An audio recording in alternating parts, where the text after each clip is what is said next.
resident recruitment and selection. How do programs ensure a strong pipeline of candidates? One of the key components that attracts people to a residency program is its strong focus on training teachers to be effective in a specific community or with a certain student demographic. For example, the Better Teacher Residency prepares teachers in both urban and rural contexts, so it has developed specialized recruiting strategies and tactics. A key theme is relationships. We've created marketing toolkits for our schools and districts so that they can add Better Teacher Residency information to their website. They can also email it, add it in a newsletter that they might be already distributing to their parents or guardians within the school. And so really it was coaching our urban teachers and urban school districts about how they can share and communicate Better Teacher Residency and really acting as volunteer recruiters outside of the recruitment team with their networks.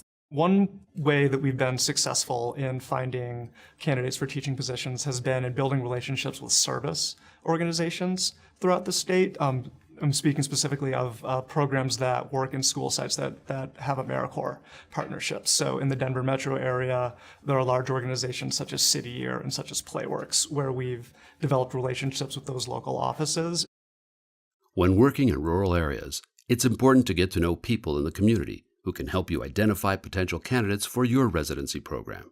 The whole thing with rural education is it's all about relationships and it's all about connections that you have. So one of the things that we have done that I think has really helped is we have boots on the ground in each of those communities, and those are my field coaches. We're trying to help the communities surface those assets that are already there that are interested in teaching opportunities and help them develop and get into classrooms. So I work closely with our field staff, our field coaches in the communities to see if they know anyone who'd be interested in getting into a classroom and coming to hear about the opportunity that the Better Teacher Residency provides to them in the community, and also working with the school district staff themselves, so with school administrators, with teachers, with anyone that you can meet in those areas to try to get the word out on those opportunities. I have Mary Helen Kamek, who's in Pagosa, and she was a long-time teacher in Pagosa. She knows the community, she knows the educational system, and she also knows the outside community, so she's a great recruiting tool. And she'll often say, hey, I heard of this person, I was talking to them, I was out to dinner, I ran into them, and they're really interested. So she does a lot of lassoing of people. So what's interesting about urban and rural recruiting is that they're actually very similar.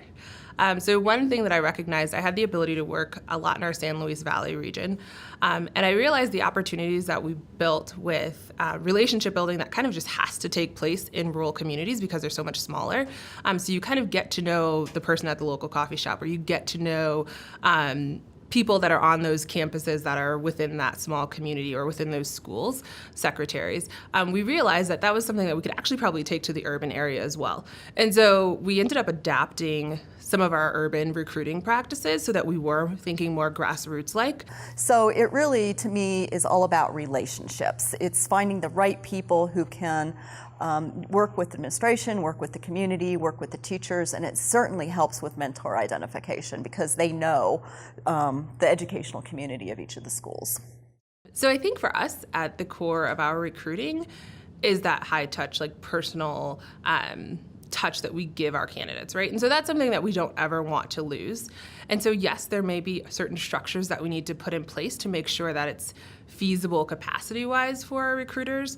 And that an example of that would be this year we have changed so that our recruitment team is more focused on content areas that they're focused on versus them being in specific regions.